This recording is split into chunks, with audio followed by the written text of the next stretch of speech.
Wayne Ndlovu, the Founders High School student who was stabbed to death by a Hamilton High School student, has been laid to rest. He was buried at Umvucha Cemetery in Bulawayo. The young man was 16 and he was doing Form 4. It was indeed a truly emotional event as family, friends, and schoolmates and classmates bade farewell to a young man who died as he confronted bullies. He was stabbed by a 17-year-old pupil from Hamilton High School in a gang brawl. Scenes of wailing peers, family members, and friends were heartrending. A funeral service was held at Founders High School on Friday, 17 February 2023, following a request by Wayne's family. This, they reasoned, would help learners to get closure and also understand that violence has negative repercussions. The father of the deceased boy was visibly devastated, but he managed to send his message through. He urged the boys and girls to shun violence and that they should never think about revenging. He said the battle was not theirs. A classmate of Wayne Ndlovu said he was in great pain and that Wayne had been a good person. He had talked to him the day before he was stabbed to death. The school head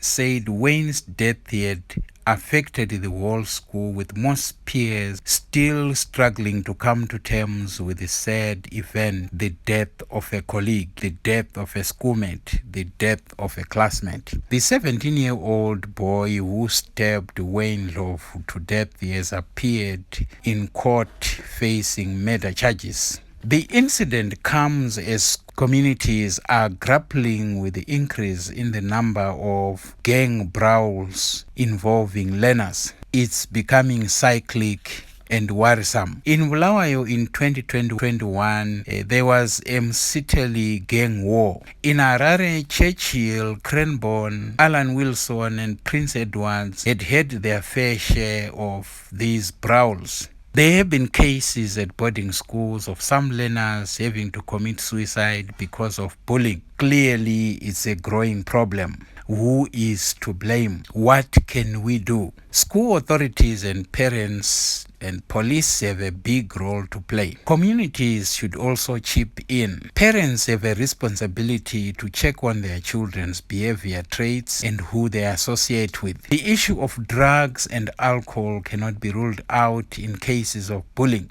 This implies that a holistic approach is necessary in order to rectify the anomalous situation. The cancer of bullies cannot be wished away by society. It is vital to take action, corrective action, in order to make things right. Something must be done. It must be done as a matter of urgency, or else we'll continue to lose young learners, the brains and future leaders of the country.